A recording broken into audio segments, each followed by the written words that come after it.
On this week's episode of The Meat Show, we are one of my favorite restaurants, Keen's Steakhouse in New York City. We are in the bull moose room, and we are here to eat not moose, but mutton. Mutton has kind of a bad reputation because for many years, really poor mutton was sold, and it was very cheap, and it was old, and it was gnarly and very gamey. Well, that's not this mutton. This mutton's a little different. So we're gonna go into the next room, which is the Lincoln room.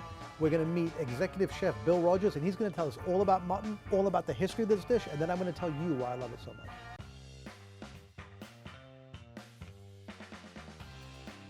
You've been the chef here over a decade, right?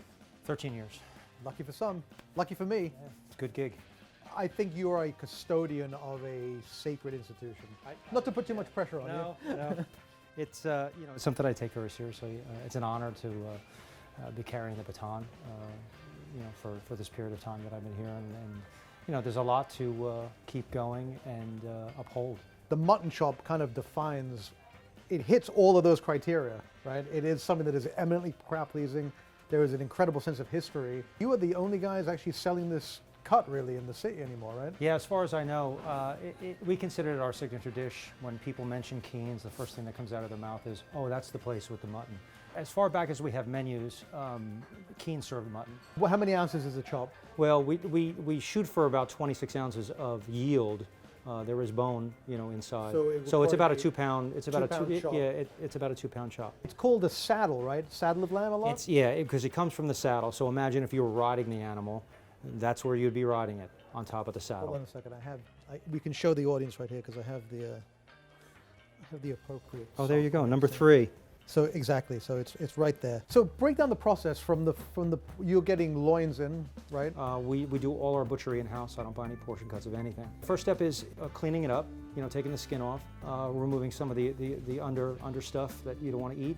We clean a lot of that fat out, and then we wrap the belly pieces over the tenderloins. Those tenderloins are going to cook more quickly. So in effort to have it all cook at the same rate, we wrap that belly, that bacon, around the tenderloins, and then we put it on the bandsaw. We cut it 3 chops per loin. What's the process at pickup? It's incredibly simple. We take a chop, we put it on a sizzle plate, season it with some salt, kosher salt, put a little bit of canola oil, and then we flash it under the 1,000-degree broiler until it's brown on both sides. And then when it's brown on both sides, we simply put it in a 500-degree oven. And for medium rare, you're talking about a 25 or 30-minute cook time. Let it rest for a while, serve it with some sauteed escarole with shallots and garlic and some lemon juice. And then, as I mentioned, the scraps that we use for the minted lamb jus, we finish it with that sauce. And then we make our own mint jelly in-house, and we serve that on the side. I'm going to go and sit down, and maybe I could have a mutton chop or two? Awesome, my pleasure.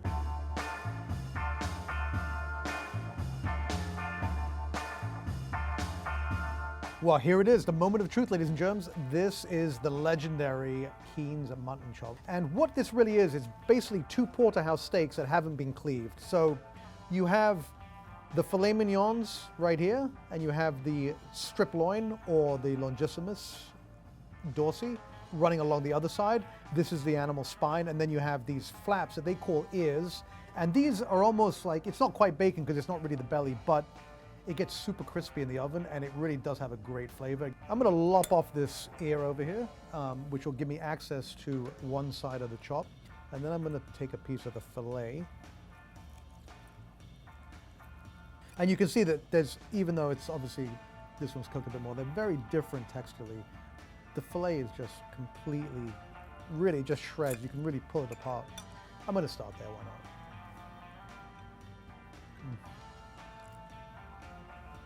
It's such a classic flavor.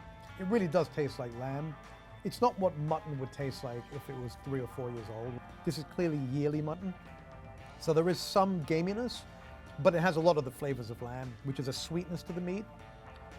There is a herbaceousness there. You're tasting the grass that the animal ate. Let's get in there and try the strip. Much meatier, more flavor. Definitely has more flavor because the muscle works a bit more. The filet mignon is a very lazy muscle. It really doesn't do very much at all.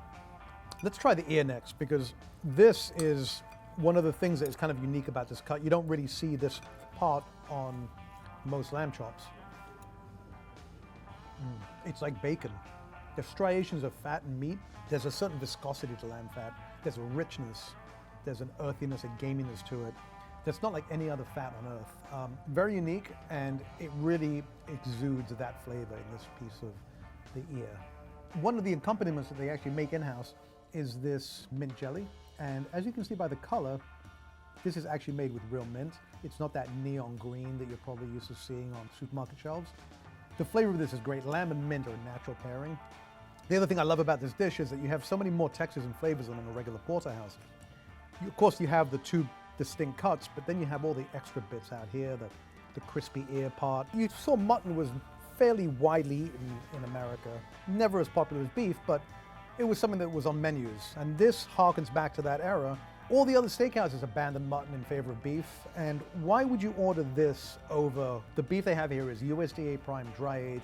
It's the best beef you can buy, expertly cooked, expertly seasoned. But this dish is probably the highest expression of the Barnsley chop in America. I don't know anyone else is doing anything like this. I have to finish off this chop because that's my job, and it would be horrible to waste this beautiful piece of meat. Thanks very much for watching The Meat Show. Click here to watch more of them.